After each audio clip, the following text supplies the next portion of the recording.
Hello, hello, hello. Welcome, welcome, welcome. You're now tuned into another episode of a Melanated Hypothesis podcast where we are redefining our minds so that we can become who we are destined to be.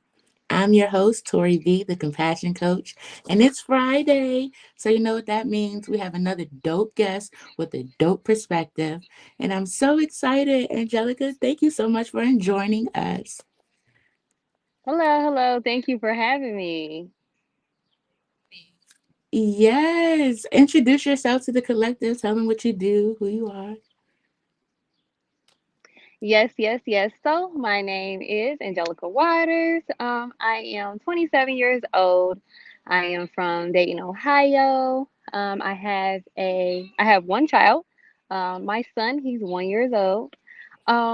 I am into health and wellness, mostly holistic living. I have a podcast as well called Heal with Angelica Watters podcast, where we talk about all things healing. Um, and I'm also into a whole bunch of other things. I do real estate investing, and I also have a online children's boutique called MJ's Children's Store in the remembrance of my first child that did transition a few years back. But yeah, I have a lot of things going on. That is awesome. Oh my gosh. I didn't know that. Um, you say you had a child that transitioned. Yes, yes. Uh, Back in 2006. His name was Miles J. Benton. He was a stillborn. I was 9 months when that happened. So, in his remembrance, um, I wanted to do a children's store. And the real reason behind it was during that time, it was real hard. I had to plan a funeral and everything, and I had to pick a nice outfit for him to wear in his casket. So, like, of course, that being my last time seeing him physically, I just wanted him to have just the nicest outfit. And then just from there, it just sparked an idea for me to branch off and to start a online children's boutique. And then I also have a special to where if there's any parents who have lost a child, um, and have rainbow babies just as myself,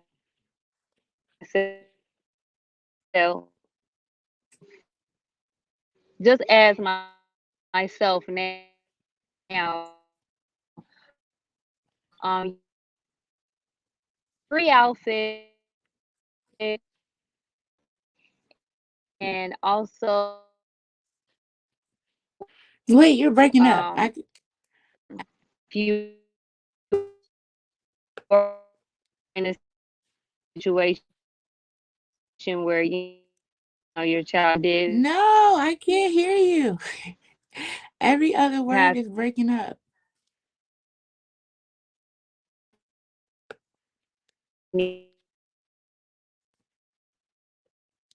Can you hear me?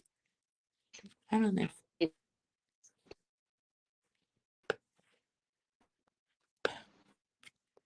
Fiddle. Can you hear me?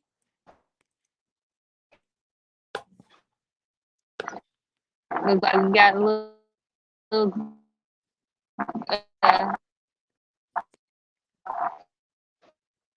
Can you connection hear me? Yeah.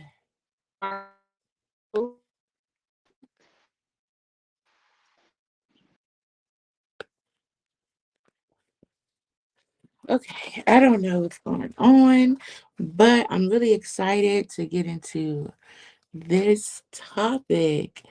And we've been trying this for a couple of days now, and I just don't know what's going on here. But I'm so excited because she just revealed some information that I didn't know, and Okay. This is just not so she's seeming like my thing. Hey, hey, I need you to calm down. Yep, I need you to bring it on down. All right.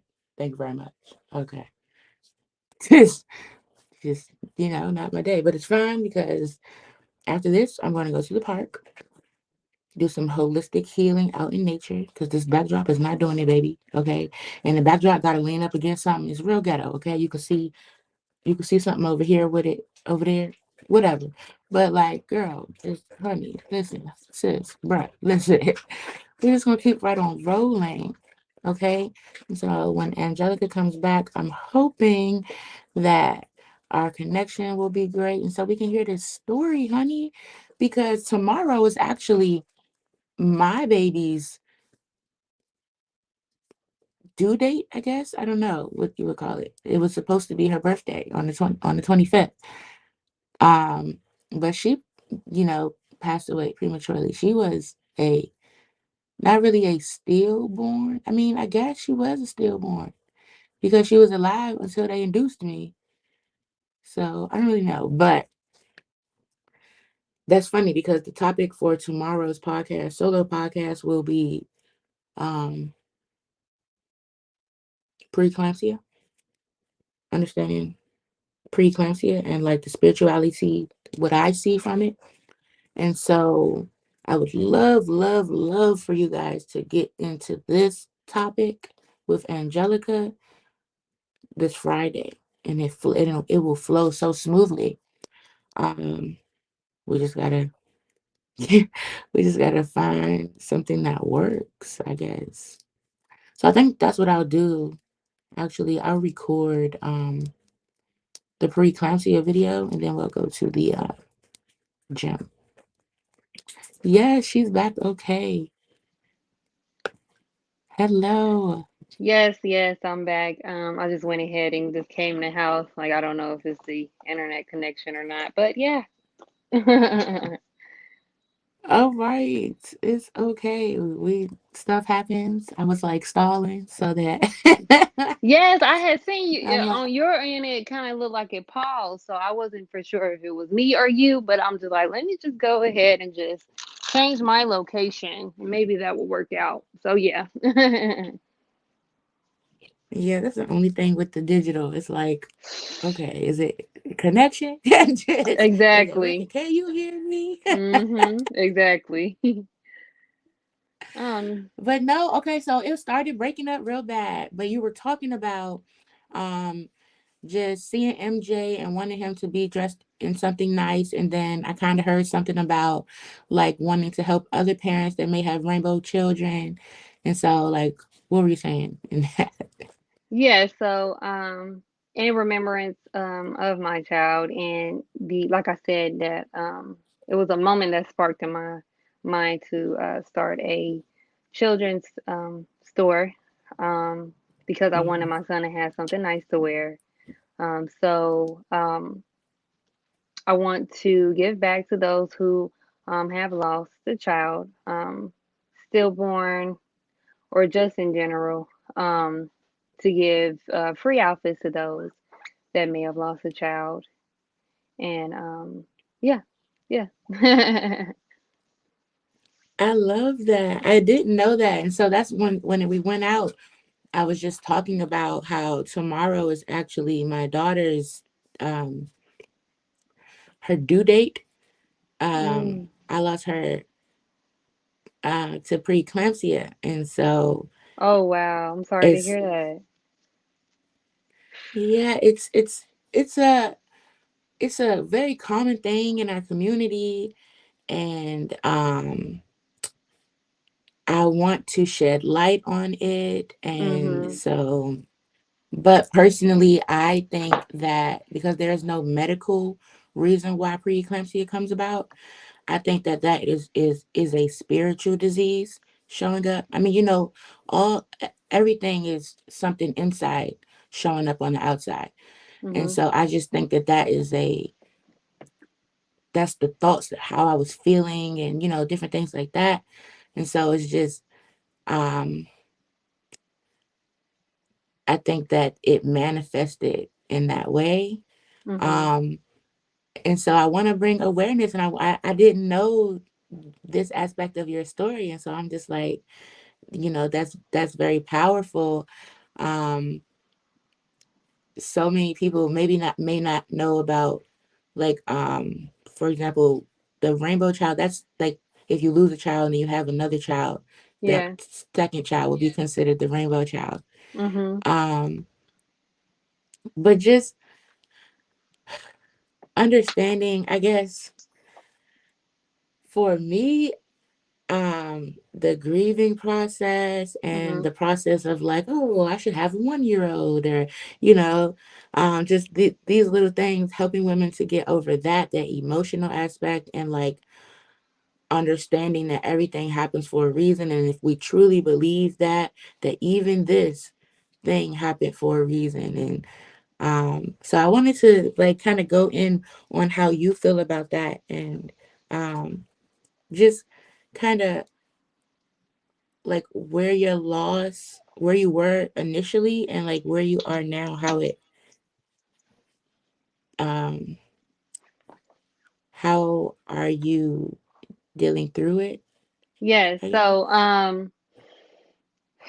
Um so basically, it happened back in 2015, 16. So it's been over 5, 6 years now. Um, it was very, very hard for me to even grasp the fact that I had to go through that. It was very hard because it was very unexpected. My pregnancy was going great. Wasn't anything out the normal for the most part. To me, it just it what happened like what it's like everything happened within a 3 day period. Apparently I was 1 centimeter dilated, but at the time, of course, I didn't really know I didn't have a lot of knowledge about being pregnant and pregnancy. So the way that the doctor made it seem, she just made it seem like, oh, it was like, oh my gosh, you're what, 31 weeks pregnant, so you need to hurry up and get a steroid just in case the baby wants to decide to come. So in that case, I'm like, okay, yeah, let's go ahead and get it done. So I got the steroid shot for the baby's lungs the first day. The next day they told me to come back and get the second one. Then the third day he passed away. So in my mind, I mean, I truly believe that it may have had something to do with him passing away because they stated that my placenta had erupted. I had my placenta had tore away from the uterus line. So and it happened so abrupt, so it wasn't a situation to where they could have seen it. They may have could have seen it if they took more of the measures to actually give me an ultrasound and check to see what was going on, but they didn't do that. And in my mind, I'm just listening to them because I don't know, so yeah, it happened on New Year's Day, um January 1st of 2016. I was at work. um I was having contractions. And then I noticed that my stomach was like, it just looked it weird. Like my stomach had dented in and went in. It was like a ball busted in my stomach or something. And I went to the hospital, and then that's when I found out that it wasn't a heartbeat, and I was devastated. Like I thought it's like that whole time, like I was just like, is this real? Like my mind wasn't there no more. I just didn't feel there anymore. I did still had to have a vaginal birth, a regular birth, but it was a silent birth because my son isn't there no more. He passed, so it was very, very, very hard. I guess um I guess when me talking about it now is making me a little emotional because I haven't really spoke on it in a while. But yeah, it was very hard. Uh, I was going through a state of denial. It was like it was weird coming home without a child because I was just pregnant, and I'll hold my stomach as if a baby was still there. So it was like I still couldn't grasp it. Like it was just a lot. But as the years went by, um, I always wanted to have another child. I always just wanted to have another baby. But for some reason, God didn't feel like it was time for me to have one until what, a year ago. So, what I came to realize is that the person that I was then compared to the person that I am now, that person that I was back then didn't deserve that child because I wasn't living the life that I'm living now that I should have lived if I was, with my first child, Miles. So I came to realization after so many years done went by and I done finally had my rainbow baby. He's one now. Um, I came to realize like, man, like I would have just been giving my son anything. I would have been just giving him formula. I didn't think about breastfeeding. Like I was just too I was so consumed into this world's way of living and the world's way of raising a child that I probably wouldn't have gave Miles, my son that passed away, the best life that he deserved. So it's a blessing. Even within that heartbreak and within that loss, it was still a blessing because I know that I wasn't going to be that mom that he deserved to be because of what I know now. Now, like with my son, like I strictly breastfeed with him. Um, and like we spoke before, I only eat 2 meals a day. So I'm not trying to get him like that just yet because he's only a baby. But as I'm trying to transition him to eat certain foods, I try to give him the best of foods, because I feel like as parents, we are the ones that create and we can either enhance our children or we can destroy them. And it all starts, from the womb. So I wasn't doing right when I was pregnant with my first son. I was just eating all kinds of foods. I was into a lot of different things. Like I just wasn't doing right. So I feel like, at the end of the day, the womb is the factory of God to create what he wants us to create. My son was just a gift. You feel me? He wasn't mine. He was God's. So I came to realization and understand that at the end of the day, he was not mine. He was God's. So he went back to his creator, you know? So yeah. Yeah, it's Girl, okay, very hold on. Because first, I just want to commend you. I love that you shared this and like, I'm a little like, ooh, girl, ooh, it's okay, girl, because because you got me over here about to cry a little bit because I haven't spoke about my son in a while. It was really hard, and and I still get a little emotional about it sometimes. So yeah. but I love that you can speak openly, that you can like I don't know. I okay. So I'm feeling a lot of things right now. Let me just calm down It's because okay. one one of the things, like I told you, I've had this experience as well. And I, Mhm. like you said, he wasn't yours, he was God's. And I have that experience well as well. And then everything around me is always yellow. It's yellow flowers, it's yet like everything is yellow, but yellow is higher self. Yellow Mhm. is um what they wrapped her in when they I had Mhm. to push her out as well. Her name is Yeah. Lila. I had to Oh. push her out, and then they wrapped her in something yellow, and her on her skin, like she just it just looked perfect on her. Like it just I don't know, it just Yes. blossomed on her. So I just took that, and then as I started to read books like Sacred Woman by Queen Afua, and like Yes. started to learn about the colors and the spirituality and the connection more, I started to feel like um okay, her the date that it happened was 12, my birthday is 21. There would be no her without me, so I have to take care of myself, and I was not doing that. I Yes. was not like Exactly. the Yeah.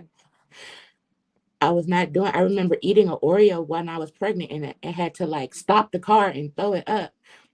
And it's like, what is in Oreos? And so I started looking at Mm. ingredients of stuff, and it was just like, like, no, I can't eat any of that. Like, she didn't like anything, and I used to throw it out. Was miserable. Do you hear me? Like, miserable. And the only thing I could eat was like Mediterranean food and Mexican Yes. food.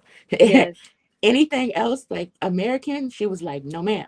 Like, Okay. and so to me, it was like training. She was trying to train me into what I needed to do. So I'm in the process of starting like Lila's Legacy nonprofit, and I want to Yes. teach what I would have taught my daughter, like all the things I would have taught my Lila. I want to teach women or teach children or teach families um, the same thing that, maybe we weren't ready for this responsibility, but now we have it.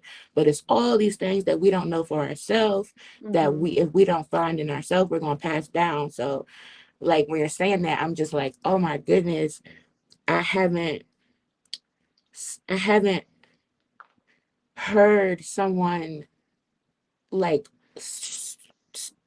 feel like, okay, like you completely feel like you miss him, you love him, you feel him, but at the same time understanding that that was still a blessing to lose him. Like, that's what I hear, and that's also what I feel. Ooh, So it yes, was just yes. like, Because it's crazy. Like we basically went through the same thing, and it like man, it's.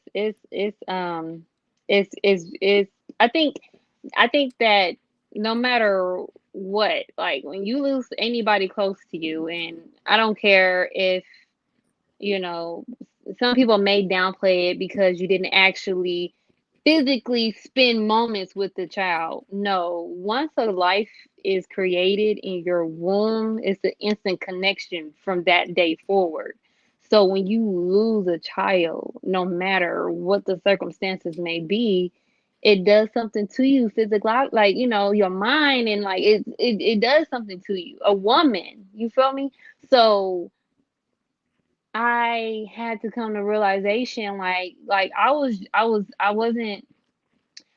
not doing what I needed to do when I was pregnant.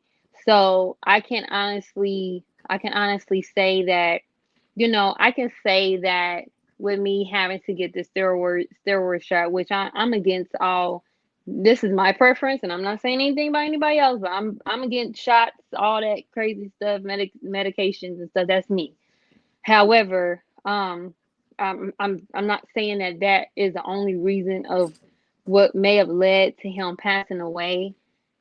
Um, I can also take blame and fall into my own hands and say that maybe I probably wasn't gonna be able to give him the life that he deserved to live. you know.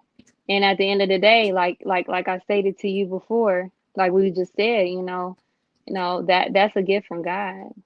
He can take and he can give. So, just be appreciative. So I appreciate the little moments when he was kicking in my stomach and the moments that I had while he was inside of me.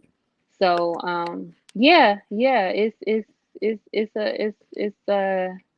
tough, but once you realize the purpose and the reason, you're gonna be like, wow, I am so glad. Like, I'm sad about it, but I'm glad because I wouldn't be my best self. I wouldn't have been my best self with him. I wouldn't. Mm-mm. yeah, it just speaks to the awareness that you have for self to say that and to feel that and to be okay in that space. I remember. Okay, so I want to go to one of the things you said about like knowing, like just kind of following what the doctors were saying, but I want to kind of tell you a little bit of backstory on where I was going, what I went through in that process. Um, so like for me, I live on the road. I'm in hotels. I'm in my car, like wherever I need to be at. Like I'm driving for days sometimes. Like where I'm gonna put the baby? Like what the baby Yeah. gonna do? Like, and I'm Mm-hmm. gun ho on living this life on the road. Like, well, I'm a leave it. Like I can't. No, so it's like I had to be real with myself. But then going to the hospital, I was in a hospital in a predominantly white area, but Mm-hmm. all of the doctors were black. And so Mm-hmm. it is like the quality of the experience. I always wonder, had I been in a predominantly black area where the doctors are all brown, they would have gave me different information. But I had these black women doctor, all of them were women, and they were teaching me like I didn't know nothing. Like I don't know. And so she like they came in, they kept checking in on me, and I would tell them things like they told me that it looked like I had preeclampsia, but I didn't have, like, my blood count wasn't low. And then they came back and said, oh no, now it's going low, and it was at like 50, and they were like, if it gets to 20, you're gonna bleed out. I feel fine. Like I feel Yeah. fine. And I'm like that the reason I went in is because, like you said, it was a 3-day period. Mine's is kind of similar, where I but I think that it was a spiritual thing, because I was distracting myself. I was blocking out life. I watched 16 seasons of Grey's Anatomy. Like I caught up, never watched it before. Like and then the last episode, that night I got pains like right here, like on my chest, and like where my Mhm. liver is under my breast. And so I had to sleep with my arms extended. Yeah. And I was already sleeping in the lazy boy. I couldn't sleep in the bed anymore. It was just uncomfortable. So I went to the doctor at 8 a.m. the next morning, and she was like really like frantic, like, oh my goodness, you cannot leave. We got to take you to the hospital. And I'm just like, and my blood pressure was a little bit elevated, but that, like, okay, like I'm a little bigger. Like sometimes it be like that. Like I don't know. Yeah. Like it didn't seem Mhm. like anything was wrong. Fast forward to the hospital, they're like, as soon as I get in, they're like, yeah, we're gonna keep you. So and at this point I'm in labor and delivery, and so I'm still, it's not registering. I'm still just like, oh man, they're trying to have my baby fast. Like I'm still not even there. Yeah. But emotionally, internally, I was feeling scared. I was feeling like the person that I'm having a child with is not ready to be a father. Like they're already a father and not ready to be a father.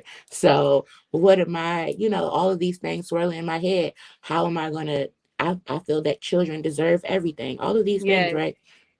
Um, how, like you said, like I can't give this child the best quality of life. Like I can definitely go out and do the best that I can, but does he deserve that? Does she deserve that?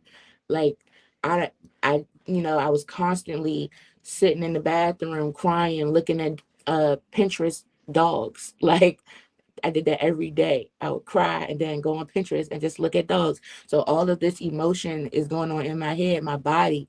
I feel like my body just was like, all right, let me handle that for you. Like, don't even worry about it. I got you. And I just feel like, because I feel like my emotions pushed it over. Like I've also talked to people who've had preeclampsia and their baby lived, but they were more, they felt more connected. I didn't get connected until like 5 months. I was just like, whoa, is this happening? Is this real? Am I really pregnant Yeah. for 5 months? And then as soon as I Yeah. was like, all right, okay, yeah, then it was like, yep, Mhm. it's over. Like, Yeah. okay. So it's like I can laugh now, but all of those things happened. So when I was in the hospital, the doctor was telling me things like, or I told her basically, I believe in science. Like I really believe in science, but I believe in God too. And so basically you're telling me to, they wanted me to induce and like kill her. Like they wanted me to, that's what you want me to stop, like have her when she's not going to survive. If I would have waited 2 or 3 more weeks, she could have survived, but they felt like I wasn't going to survive if I did that. If I tried to wait it out so that she could survive. Um, so they were scaring me. Then they were telling me all these things like, oh, she's gonna come out with all these different problems. And like, I don't know. I have Man. no idea, right? And so Mhm. um it was like a conflict, because obviously like doctors, they believe in science, but they, they have some spiritual connection too. So they're constantly trying to counsel with me while telling me, but we think you should go ahead and kill the baby. And so I never said anything. My mom and my sister came up to the hospital, and we like, it was during the pandemic, so we like snuck both of them in the room. And I was like adamant, because you're only supposed to have one person.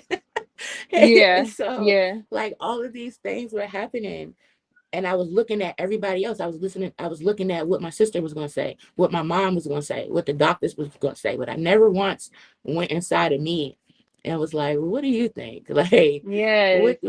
what are you feeling? And so I Mhm. went along with it, but I felt, on one hand, I felt like, okay, maybe this is what needed to happen. I pushed her out. I had them do an ultrasound before that, and so I got her heart beating right before they like started inducing me. So she was fine, like literally fine. Yeah. And Uh-huh. then they induced me, and that it like you talked about playing on the mind, like that played on my mind. Like, did you kill her? Like, that played. Like, I personally, um I don't believe in abortions, because for me, like, there's different situation, but if I am knowingly having sex, that's where babies come from. So in Exactly. that aspect, I don't believe in abortions. Like, Mhm. but at the same time, like, something knew that I wasn't ready to fulfill this big obligation, I guess. Yeah. Yeah. So Yeah. Yeah. Wow. Wow. That's so did this happen recently? this happened 2020. So I had her 12/12/2020. Um Wow. 12/12. My son was born 12/29 of 20. So 9 days. oh my goodness. My rainbow baby was born the 29th of December of 2020. So wow. We was neck to neck. Oh wow, really? Mhm. Yes. Yeah. Wow. Yeah. You're That is you're very fresh interesting. then. That's very fresh. That's very fresh to you. Ooh. Okay. Yeah, Wow. yeah. It's yeah, yeah. So that's what I'm saying. Like tomorrow, so April 25th was her due date. Okay. So like I'm waking up and I'm feeling, so I have to keep saying my affirmations, because I'll get to this place of like thinking about my ex, and then thinking about like, you know, what I could have did to Woulda, make coulda, shoulda. the situation. Yes. Mhm. And I have to be like, you're supposed to release. I was just saying affirmations this morning, because it's like it's still there.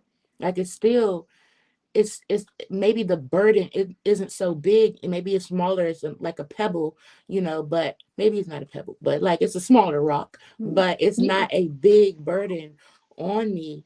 But at the same time, when things come up like this, like, I want to do something for her, or I want to um keep her alive, keep her memory alive. Like, my Mhm. body built a baby.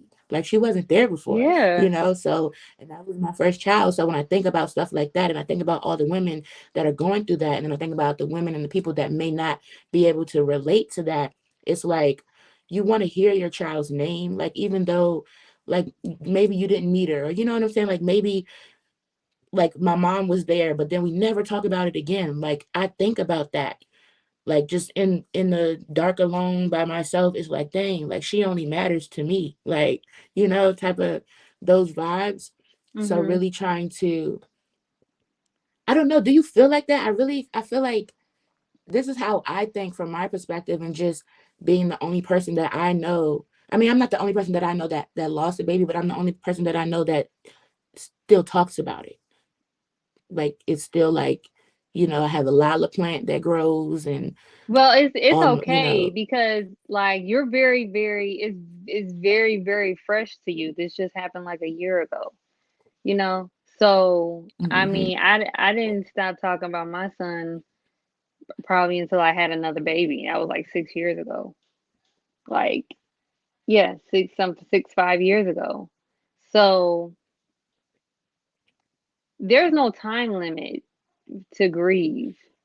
There's no time limit, and everybody grieves in their own special way, you know.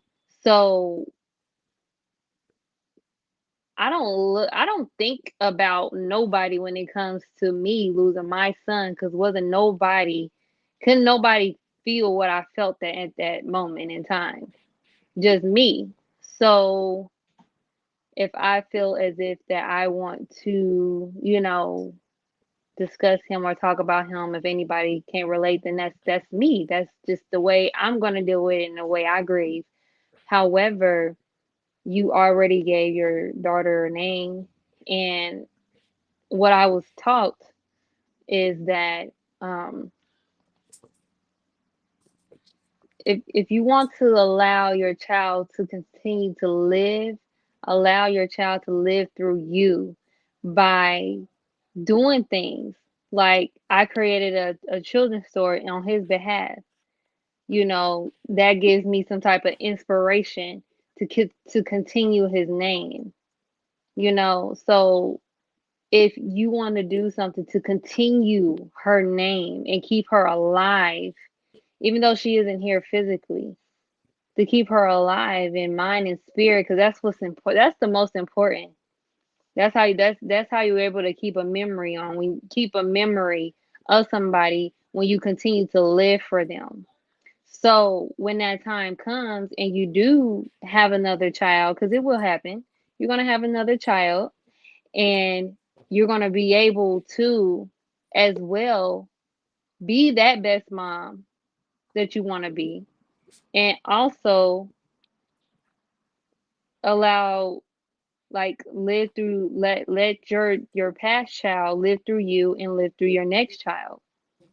The memory still goes on, you know and like I said, like I was taught to always think of the good times, even though it's times where it may be hard to just think about it because of the fact that a person is gone, or your child is gone.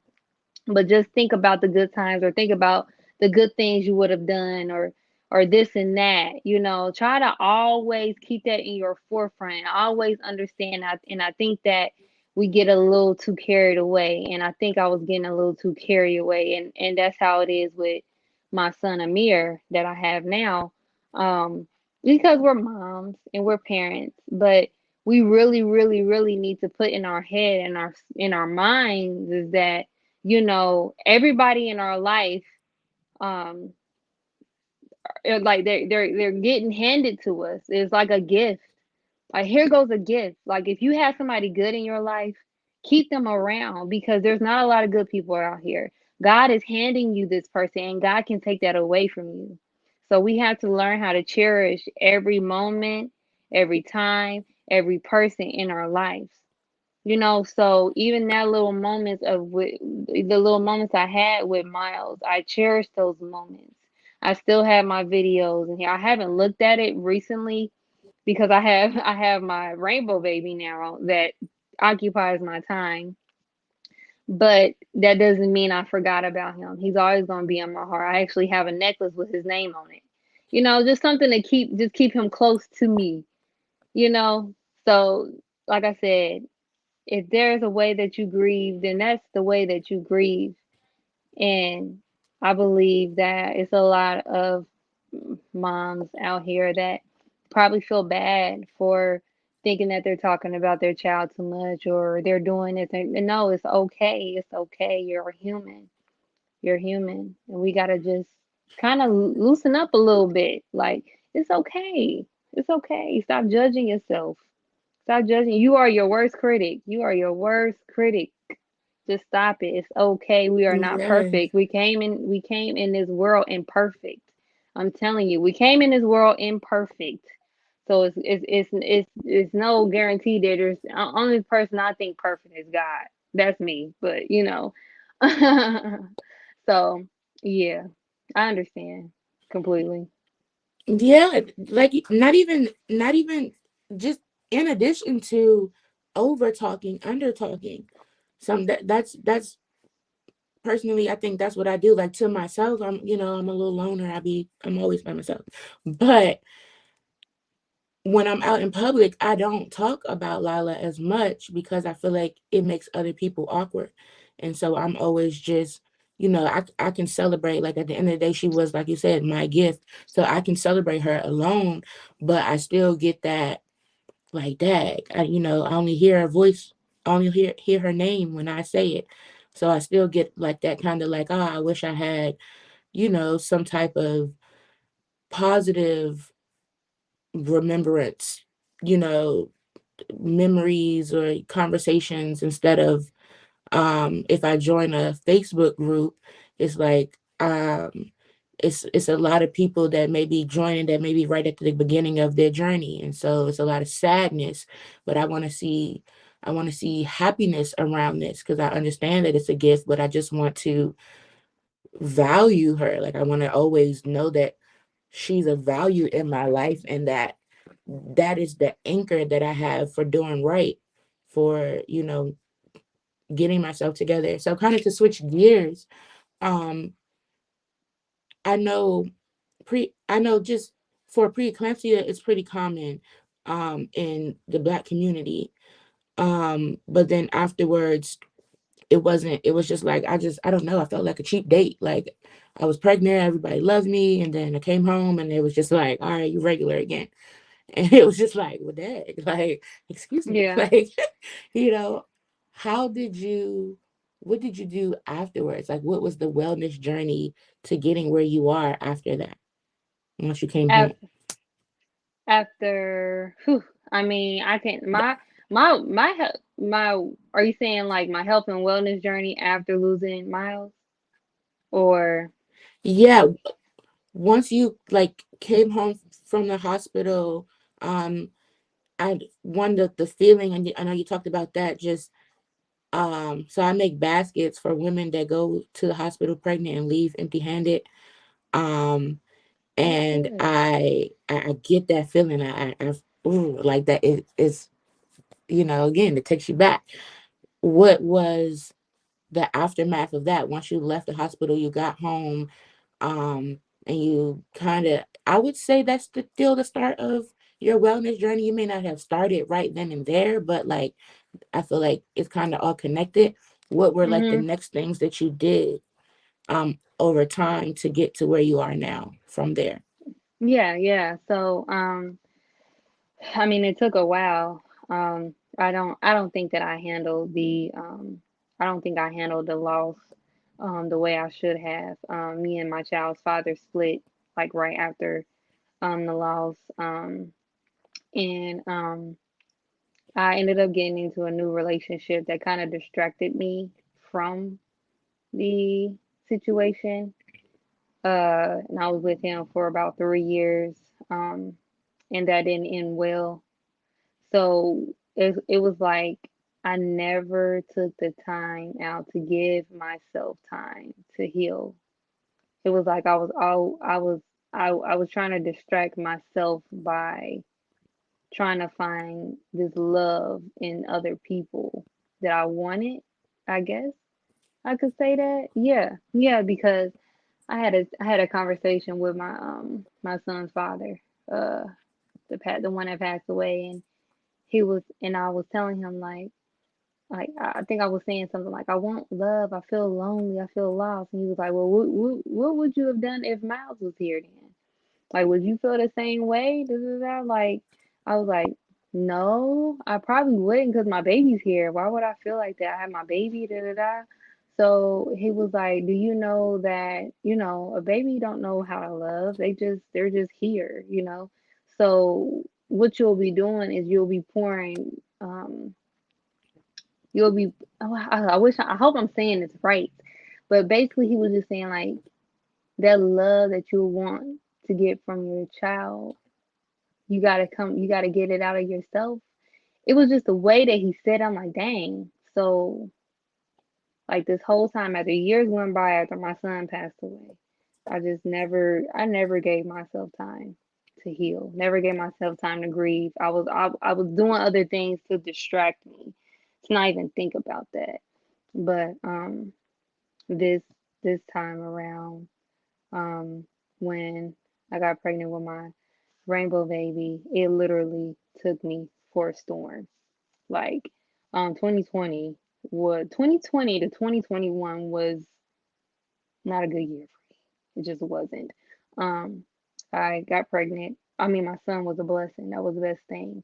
But with my past, with what I went through with my past pregnancy, I had high anxiety. I had bad thoughts. I just wasn't right. Um, I lost a lot of weight. I wasn't eating like that. It was just a lot. Um, and then after having my son, I ended up having after having my rainbow baby, Amir, I ended up having a thyroid issue. And that's the thing too. They don't tell you, see, they don't tell you about things that happens as well after you have a child. Like you can go through different health concerns as well. So that was one of it. After having my son, I ended up having a thyroid issue because of the amount of estrogen. The estrogen level in my body was high, and that happens when you are pregnant and after you having a baby because your body is trying to balance itself out. So my estrogen levels was very high, which caused an imbalance in my thyroid, which caused a whole bunch of other things that followed up with it. And it came to a point in my life where I was just like, I'm tired of this. Like, I need to do something. Like, even though it took me from the time that my son passed away, Miles, to now, this is 6 years later, and everybody's different. It took me this long to just finally get it. Like, I was doing something wrong this whole time. So I went ahead and I changed my diet. I started taking care of myself. I stopped drinking. I stopped smoking. I stopped when I had stopped drinking. That was before I found out I was pregnant. So it's been like two years now. No drinking, no smoking. I just started taking care of myself. And then like having my son now, it's like I love my baby. I love him and I try to enjoy myself with him, my time, but my I try to enjoy myself with him, but I also try to always come back to me because now that I'm a mother, I always been a mother, and you're a mother. No matter if your child isn't here or not, you're gonna always be a mom. But now that I have my son now, it's like a real challenge of trying to balance out my sanity and still be the best mom I could be. So what I do is I just make sure that no matter what, and all the lessons that I learned from after losing my child and the things I was going through physically, mentally, the toxic environment I was going through, the toxic people I was dealing with from that time when I lost my son to now has completely changed because I wanted better for myself. And sometimes it may take people a while. I had to realize that something wasn't working. Something isn't working. And I think what also gave me a boost was I actually had my son. I didn't want my son to see me in any bad condition. Like I really want him to look up to me. Like, yeah, my mom's strong. She did this, she did that. She got this going on. She changed her life around. She doesn't drink, she doesn't smoke around me. She doesn't do all these things that people in society think that is normal. Like we gotta understand that you drinking and smoking is straight poison. Like it says it on the bottle, it's poison. It says it on the packet, it's poison. We are self-destructing our own self. So I was done self-destructing myself. I want to live. I want to be a better person, and I also want to have more children. Cause and that brings me back. That brings me to childhood trauma. That's how it starts. It starts with us. It starts from that mother. It starts from that father who didn't want to change their life, and it ends up going into the child and going into their children and their children. Girl, it's a whole story with that.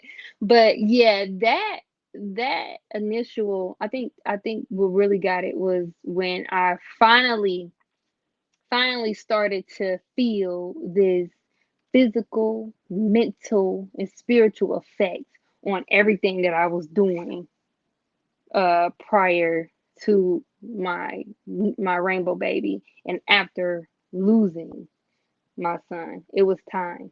It was time. I didn't want to die. Like I want to live. I want to live and I wasn't living. I wasn't living. I was self-destructing myself. So yeah, that's the progress within my health journey, my health and wellness journey after losing my son. Oh my gosh. Okay, so we got to unpack a few things. So what I'm hearing is that you were living what I call unconsciously, and Yes. something woke you Whew. up.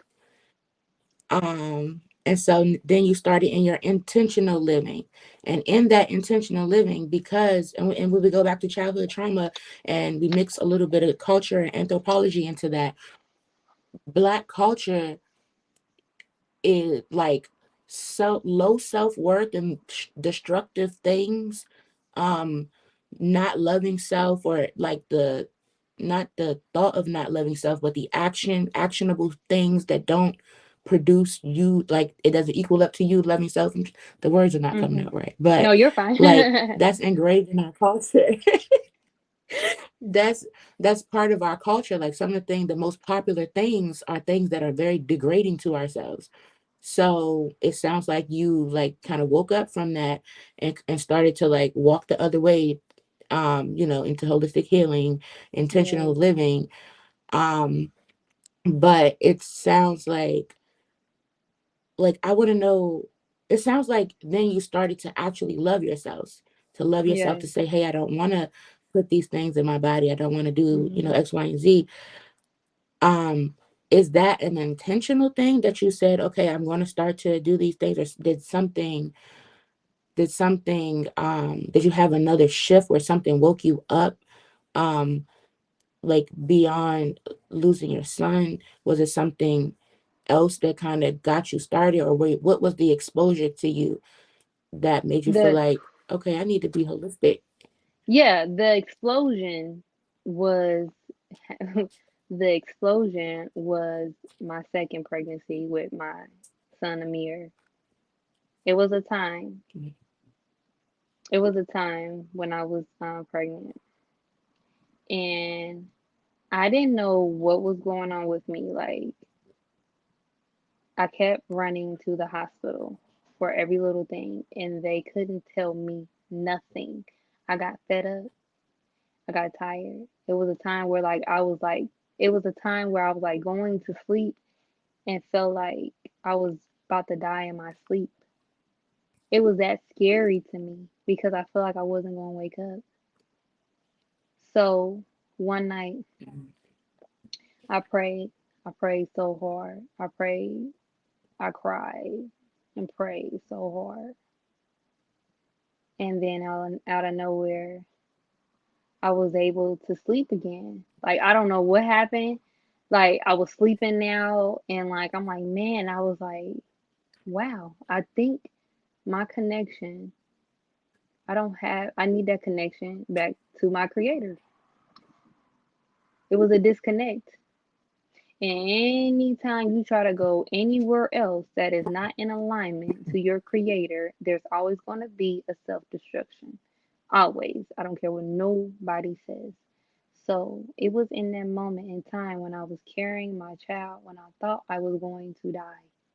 That was in that moment where I knew that I cannot keep doing this. I had to connect back to my creator. I had to change my life, So that was that moment.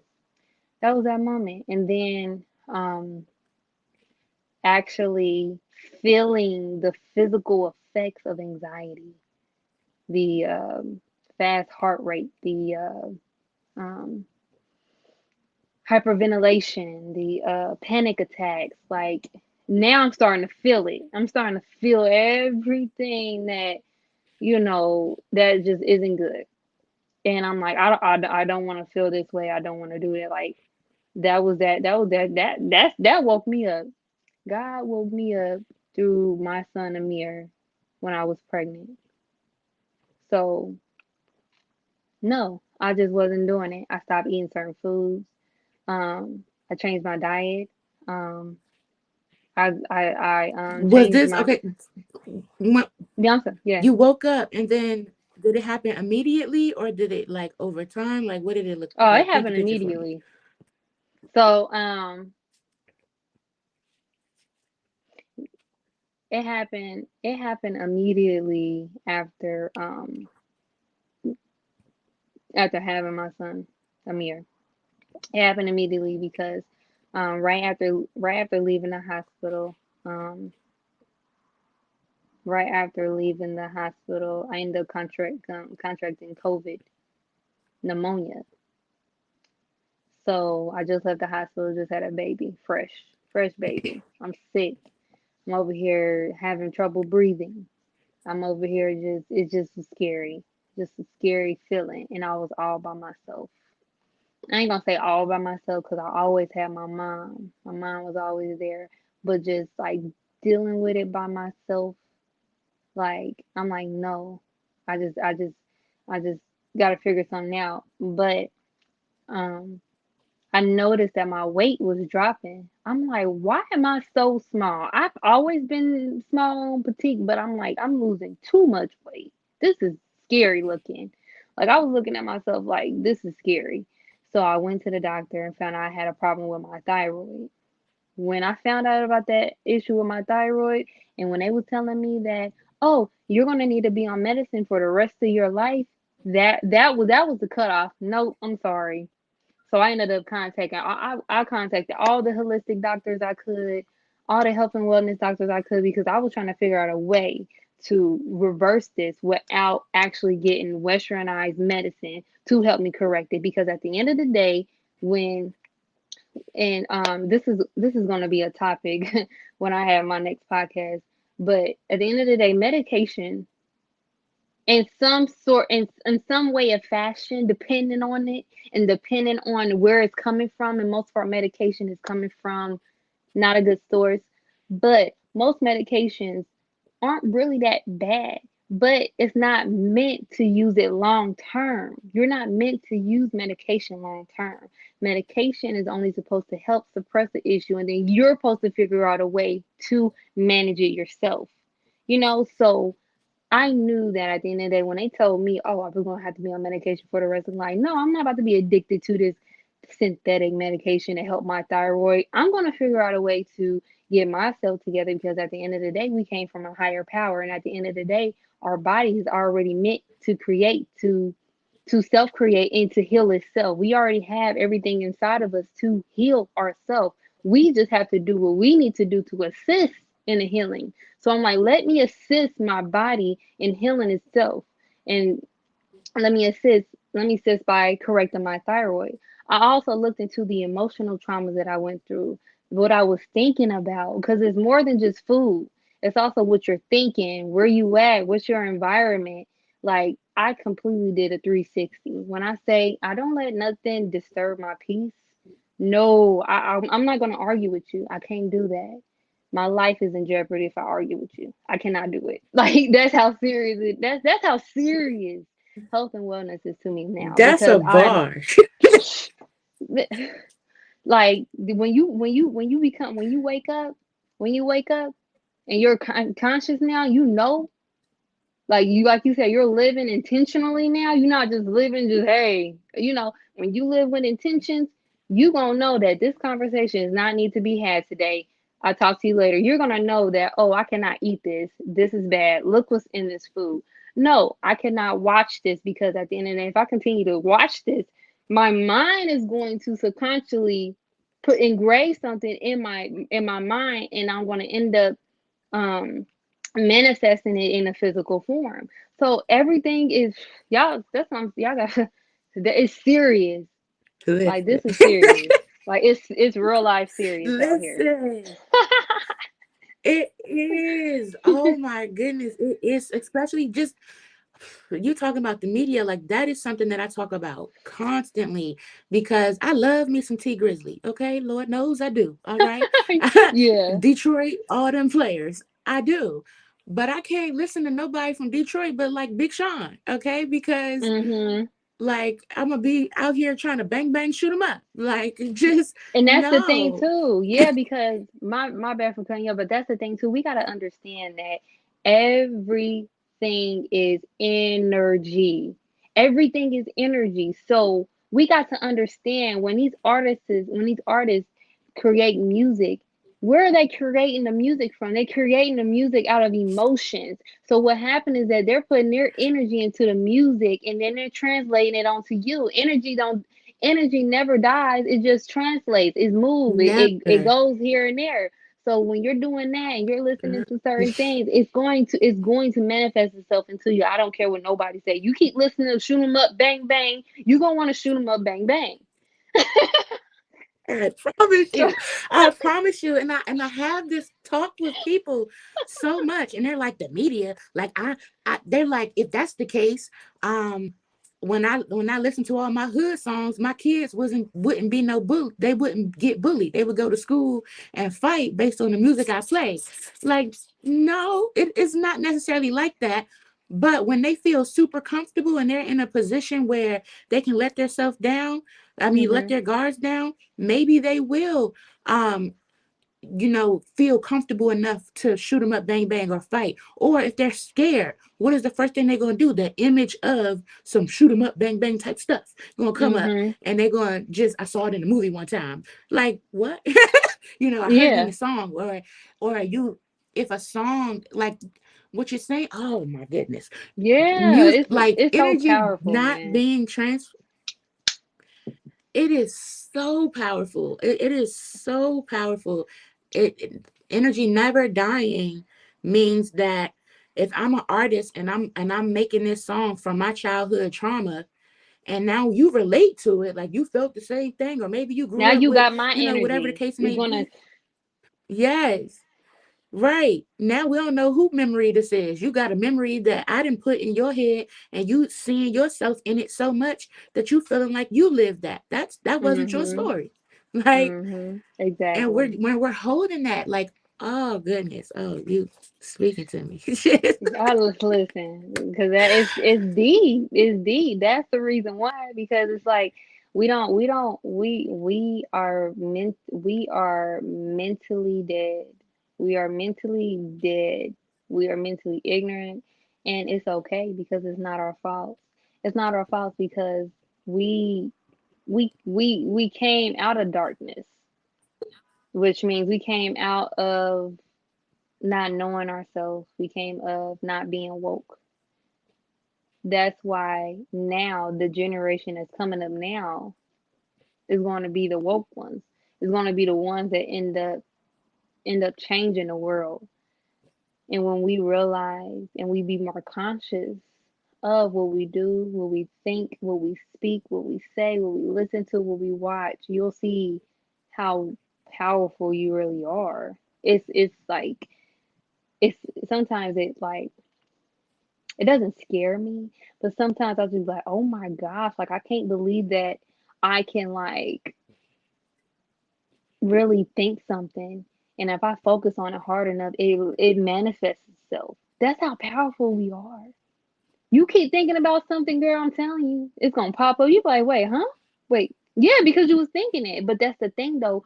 We our thoughts are what do they say? They say what most of our thoughts are negative. And it's common. Hmm. Most of our thoughts are negative, so we end up negatively attracting and manifesting Manifesting, negative, yes. yeah, negative things. But that's where it comes. That's where it comes to where we have to start being more present in a moment. When you're more present in the moment, you're not focused on the past. They say the past is where the depression comes from because you're focusing on things that had already happened. They say that it's okay to have goals for the future, but if you're putting aside your goals with fear or anxiety, that's where the anxiousness and anxiety come from because you're putting your goals next to it, so you can't really focus on the future. So that's where it comes to where now you need to be present in the moment. That's what they say. Present equals gift. Like be present in the moment. Think, focus on what you're thinking about. If you're thinking about something negative, change your thoughts. I'm telling you, it works. It works. It's crazy. We can talk about that all day. It's very very serious. It's very very serious. Like once you wake up and once you are more conscious of the things that go on, you are not going to want to think certain thoughts no more. You're going to really try to do everything in your power to change your thoughts. I don't care what it is. Yes, yes, yes.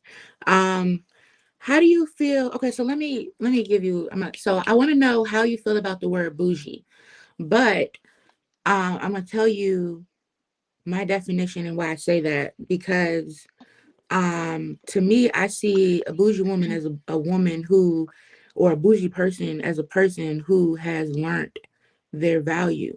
And so they have these boundaries set in place and they have standards for themselves and they don't do the same things that everyone else does.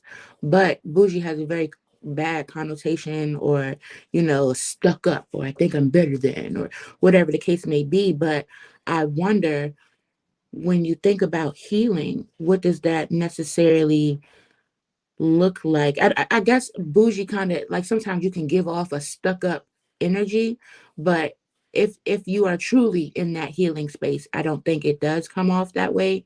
But I still kind of define that as um maybe not bougie, but similar.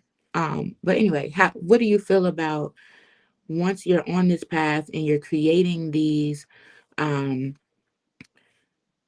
standards, you're creating boundaries, you're taking time for yourself, you're doing things that maybe other people around you that you're typically hung out with don't do. They don't take the time to do the bougie things or whatever, right?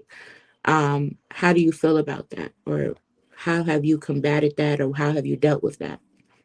Yeah, so bougie to me is just being confident.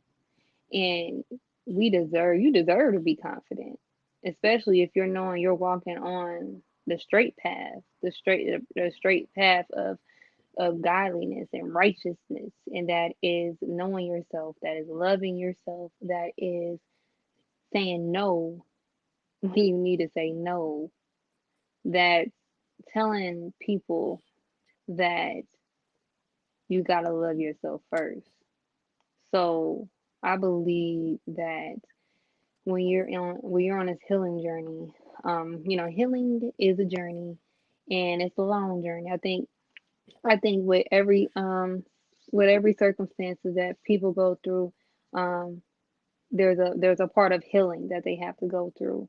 So that's a part of trying to go back within yourself and try to figure out what is it that you can do to be a better you. We always are trying to elevate.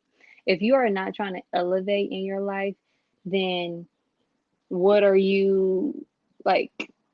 What you Why are you doing? here? Yeah, like why are you here? It's like if you're not trying to elevate or you don't have any intentions to elevate and do better with everything that you want to do in life or whatever it is, then it's like you have no purpose of living. Not saying nothing bad like that. I'm trying to hopefully I said it in the right way, not saying it like that. But like God created us all with a particular purpose and a particular talent. So if you're not expressing your talent or expressing that God within you, then it's like you're not going to be able to live the life that you want to live. So yeah, bougie to me, I just really feel like that's just being confident. That's loving yourself. I'm confident. I love myself. I'm taking care of myself, and you're gonna feel it. You're gonna feel it. And yes, of course, people that are not on the same wavelength as you, that's not vibing on the same path as you, is going to feel like you're being bougie. But we have to understand that it's always the way that somebody perceives things. It goes back to your mind and what you think. So it's not about how they perceive you, it's about how you perceive yourself. So understand that when you wake up and you're conscious, you're still amongst people that are unconscious. So when that happens, you got to understand that you're not doing this for them. You're doing this for you. Stay on the path of your healing journey. Don't let nothing or anybody else distract you and keep your perspective of healing at the forefront, which should be positive, which should be growing, which should be healing. So, yeah.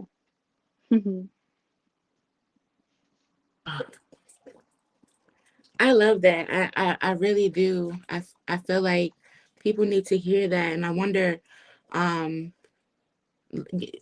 having compassion every day on the healing journey is so important, Mhm. because everyone grows in age, but not everyone grows in mentality. So, like you're saying, you can be on your path where now you have that confidence. You're acting in love because love is a verb. So you're actually showing yourself love by doing things like changing your eating habits and stop eating so late so that your body can detox and all the Yes. things. Like Mhm. you're actually showing that your self love now. But then you get into this space of being around people who may not have grown in mentality yet.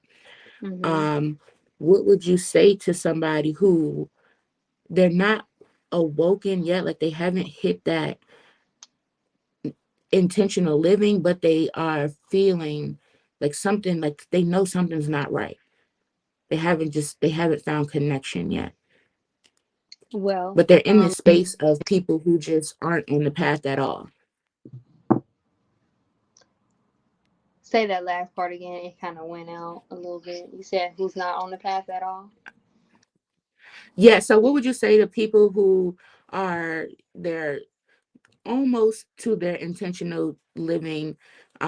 They're realizing that something's going on and they're starting to have a shift, but they haven't quite made the full shift yet, but they're still in environments where people are not even, it's not even on their radar, like what shift, like you you know. So what would you say to those people that are in that space right now? Well, I definitely would say keep going. Don't stop because you're going to be there. You're going to make it, and that should be a signal for you to figure out what else is it that you need to do. If there is there something else that I need to do to get where I need to be. So if that is trying to distance yourself from um, certain people that aren't on the same wavelength as you, or who is not woke, distance yourself. That doesn't mean completely cut them off. You know, it's a way to go about things. You don't have to just cut people off because they're not on the same thing as you. Hey, I still got friends that drink and smoke. Hey, I'm not judging you. That's what you want to do. That's not what I want to do, but I'm still your friend. We're still cool. You feel me? I'm just not going to meet you at the bar. Maybe we can go to the park or something, you know? But that's where you know that that's where you know that's when you'll know that if certain people are meant to be in your life or not, if they can accept your healing journey and accept your process of growing into this beautiful butterfly, you know, so, like if they can accept it and they can understand it, that's how you know them are the people that's for you and ready to see you blossom and ready to see you grow, so don't cut off anybody that isn't on the same path as you. It's okay, when it's their time, it's going to be their time. It's probably not their time. But in the mean part, continue to do you. Continue to be your best you and continue to always be that ear, or still be, to me personally, I still put a bug in people's ear. Like if I still see, them smoking and drinking, I still probably say, yeah, maybe you shouldn't do that, or I'll probably say it in a way to where they understand. But that's where oh, I've been knowing them for so long, so they know how I am now, or they know, you know, how I am. So yeah, just continue the journey and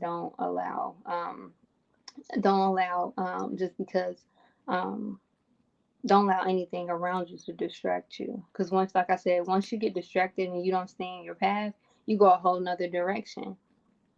Like I was going to say, like, you're going down a road and you always go down this road, and you know that this road is going to take you to your destination faster. Why are you going to go through another road you have, no clue about? Just continue on your road. Continue on your road. If you know that this road is good for you, then continue going down that road. If you don't know about the other road, don't even think about it. Just leave it alone. So leave the distractions and leave it all. Just leave it alone. Just leave it alone. Keep going. You gotta keep pushing. If you want better, you do better. So Period. Yes, yes. Keep planting seeds. Keep planting seeds. I do the same thing. I don't cut people off because I want you to be able to rub shoulders with me as I grow. So Mm-hmm. maybe today is not the day that the thing that I'm on is what you want. Like I eat once a day in a 4 hour window. Everybody ain't down for that, okay? Yeah. So, but when you see that, but when you see me doing that consistent, and you like, oh, she really about it, then you might start asking questions. This might not be for 2 years, Yeah. but you know what I'm saying? Like, I'm going to have boundaries around the people that may not fit in the circle that Boundaries. I'm trying to build.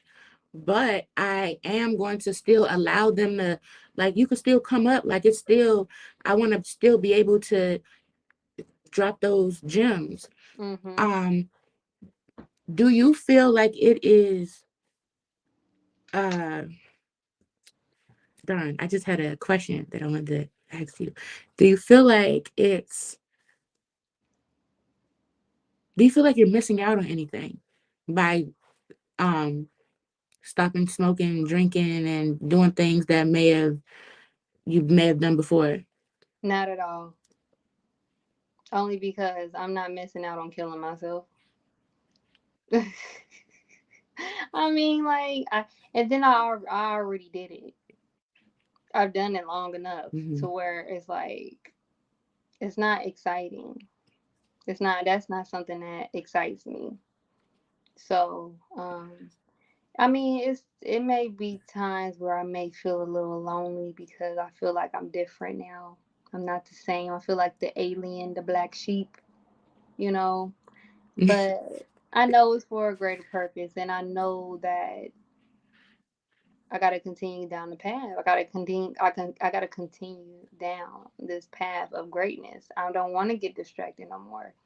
And I know that within the health and wellness journey, that if I'm out drinking and smoking, it's not gonna do anything to me but deteriorate my greatness. So no, I'm not missing out on nothing. I mean, I think people are missing out on this. That's just smoking and drinking and doing all that extra stuff. Y'all missing out on some good stuff over here. Yeah. Okay. Yeah. No, I love that. I love that. I love that. I love that you keep saying the way that you framed it in your mind is that like this is gonna kill me. Like I'm not, Oh, no, I'm I'm not cool. engaging in Mm-mm. nothing. When you know the truth, yeah. Mm-mm. Nope. Mm-mm. Yeah, I'm good on that. Yeah, yeah, but y'all have fun. Like, peace and Yeah. blessings. I don't know. Okay. Peace Like, and blessings. Yes. I love that. Oh my gosh, this has been awesome. Okay, I have one more question and then I have a speed round for you. Yeah. How do you because a lot of times, even with myself, like I don't smoke as much, but maybe I'll every once in a while, or maybe I'll have a really bad day and then I'll feel like, oh, I need to go smoke. Let me find somebody got some tree around here. Like I'll do the most to find some. And it's like I don't like that though. I sit and I look at myself and I'm like, are you like what is that? Why are you connecting that? Like that's like a smoker needing a cigarette after they get stressed out. Like, why? First, it was eating. Okay. So I don't eat anymore for stress. Then it was smoking. I stopped drinking a long time ago. But so now I do like meditation and I'm outside all the time. But what other things do you do to release or to kind of combat whatever feeling you were feeling when you were doing those old things? Ooh, that's a great question. Well, I love to journal. I love to script. I love to write. And what's crazy is that I didn't realize how much I love journaling until like a few years ago. And um, that was actually one of the things that I did when I was younger. So it kind of took me back to my childhood years of just writing and journaling and stuff like that. I try to always keep the knowledge of what I know now to keep me away from the things that's not good. I exercise. I I eat foods of high energy and something that's good, something that's gonna give me energy. I smile, I laugh, I play with my son. I do everything that I know that is good to not even think. about even wanting to go back to that or try to use other things to combat with any of any stress that I may be going through. I think a lot of the times our emotions is too connected to certain things. You know, stress is nothing but another chemical hormone in your body. So we want to find things to give us that dopamine, that dope to make us feel good and make us feel better. So we have to start trying to change our perspective of things, change our mind, and try to connect things that are good for you to give you that boost of energy, that boost of dopamine, that will combat with the stress levels in your life. And I actually have a my first episode, How to Heal Through the Mind, um, is a good one to listen to because my guest Sean Ali, he discussed how to change the how to change your response, your response level, your response, not level, yeah, your response to certain things to combat with stress. You know, like I said, a lot of times we're just emotionally doing things like, I feel like this, I feel like that, I feel like that. But you got to understand, you got to think first. So once you change your perspective of things, then you're able to, you know, do whatever for the most part. Change your perspective of things. And once you figure out that this is not doing anything for me smoking this cigarette is not going to make me happy. Me drinking this liquor is not going to make me happy. And it's not doing nothing but tearing you down. So, yeah, that's what I do. I journal, I exercise, um, I drink nice little water here and there, and I spend time with the people that I love. And it became a habit. So it's all about your habits. Change your habits. You're going to see results for sure. I love it. I love it. Yes, changing the habits is so important. Um, One of the things I've done is filled up my schedule. I make everything into a system. So I don't even have time to sit down and Oh, think that's a good about one. wanting Yeah. to do something different out. Mm-hmm. Like I'm filled everything to the brim. So yes, changing those habits, being intentional, looking and thinking about, is this, am I being emotional at this time, Yeah. or is this Mm-hmm. something that logically I need to do? Like, do I or I'll ask myself questions like, is this going to push me on my path? Like, is this something healing? Is this going to heal my spirit? And if it's not, then it's like, okay, now I can kind of step back from it a little more with ease, instead of, when you're talking about dopamine, dopamine comes at the thought, not even when you get it. Uh, uh, Exactly. um, See that? a Mm-hmm. cocaine addict, they get the dopamine shot when they see the cocaine, not when they do it. Like, so it's really about us changing that thought when we think it, Yes. not Yes. Yes. yes. It's that mind. It's a powerful thing. Woo. Yes. Okay. Okay. I'm sorry. I got a dog business on the side, so It's okay, girl. I understand. it's it's definitely always dogs in here. Sometimes they be chilling, and sometimes they want to make an appearance. Okay, just bravo. Like, Like, bravo. Thank you. okay, so I have a speed round for you. So what does healing mean to you? Healing to me means loving yourself. Healing to me means love. That's what healing is love. Ooh, I like that. Yes. Yes, I like that. Okay. Okay. What does healing with spirit mean to you? Healing with spirit, um, to me means being connected to your creator, being connected to source, being connected to God. Healing with spirit, you're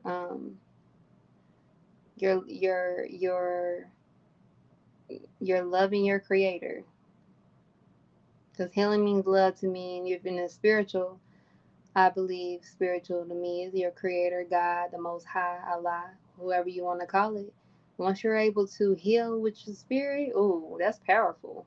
You're connected with the most powerful, you're connected to your creator. Yes, yes, yes, yes. I love it. Okay. And then what does healing your finances mean to you? Ooh, healing your finances. Healing your finances means being a conscious spender. Healing your finances, being a conscious spender, and spending your money wisely, being wise, and also not being afraid of taking risks when it comes to money. You got to understand that, in order to give, in order to, what they say? What they cause and effect. So whatever you give, you get back. So understand that when it comes to money and healing, you can't have too much of a connection with money to where it's like you're hoarding it in a way. You got to understand that money is a form of love too. It's a form of the way that you love yourself. So if you're spending money carelessly, you're not conscious. You're not woke. So be conscious of the way that you spend money, where you spend your money, where you investing your money in. That's healing financially.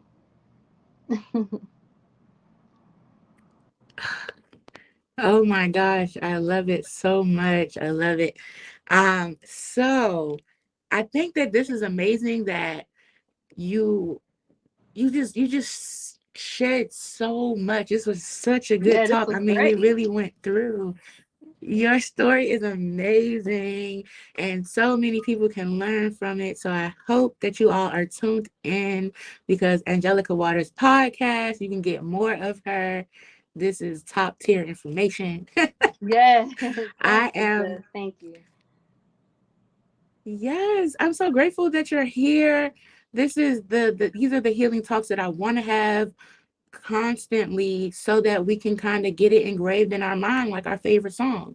Like we could all rehearse Friday, but they was just sitting on the porch the whole time. Like let's get Okay. out here and like let's take those ideas that they were having sitting on the porch and actually go execute on them and Hmm. heal on them and grow, you know, fail and then get gather the data and grow. But we can't do that if we don't wake up and see how it's even possible, if we don't wake up our inner worth, our inner self-love, heal from the things that the world put on us, whether that was family or just society in general.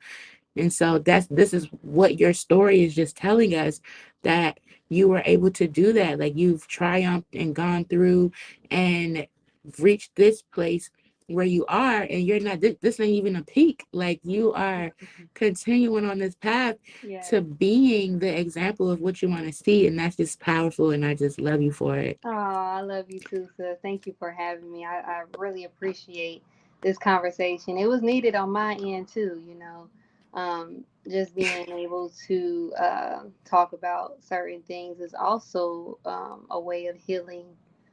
We sometimes find it hard to express ourselves and don't want to be judged, or we don't want to, make others feel any type of way when we bring up things that hurt us. So being able to discuss certain things on here was a great thing. Yes, I'm so glad. I'm so glad. I'm so glad. So tell everyone where they can find you, get more information, connect with you, um, and give us, something. Drop us one of your powerful gems of what we need to do as we are becoming who we are destined to be. Well, yes, ma'am. You can find me on Facebook. That's Angelica Lee, and that's Leanne. Again, I have a podcast called Heal with Angelica Watters podcast. I am on most of all of your favorite podcast streams. My favorite is Spotify. Um, Also, you can find me on Instagram. I see my sis put it up there. Woman who invests underscore, and I also have a children's boutique. That's www.mjschildrenstore.com.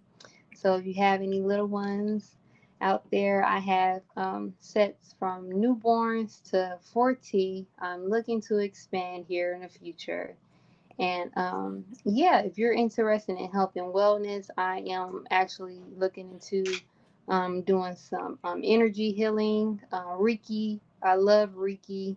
Um, I've been looking into that so I can help others use their God given energy, their God given spirit to heal themselves.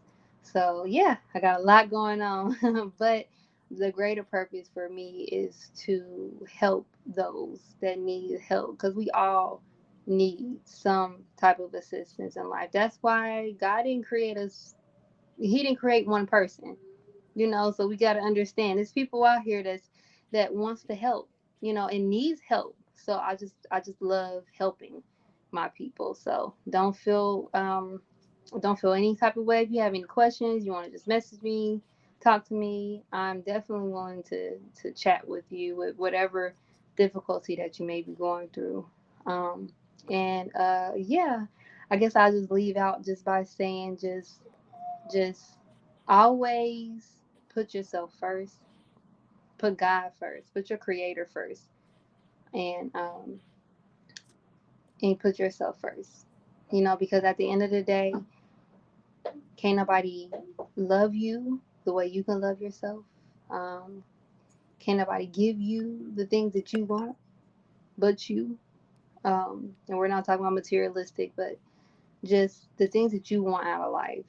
Um, put that effort in to get those things and never give up and never stop trying to be a better person. Continue to always strive to be the best person you can be, no matter how old you get, no matter how much things that you already have. You should always want to be better in some type of way, aspect or form. Yes. I thank you so much. This is important, guys. Make sure you connect with Angelica. If you are on your healing path, no matter where you are, if you are looking for community, if you are in the path of just becoming who you're destined to be and actually doing the work, like we talk Mm-hmm. about all this stuff, but it's the doing the work that actually makes the difference. So whether you're in the beginning of doing your work, if you're in the middle, if you redoing your work, Yeah. make sure you connect with us. It's important. We're here for you. Join Legacy Leap. We're meeting every single day to make sure that we're accountable and doing the work. Make sure you do some healing today. Peace of healing, guys. We are out. Peace.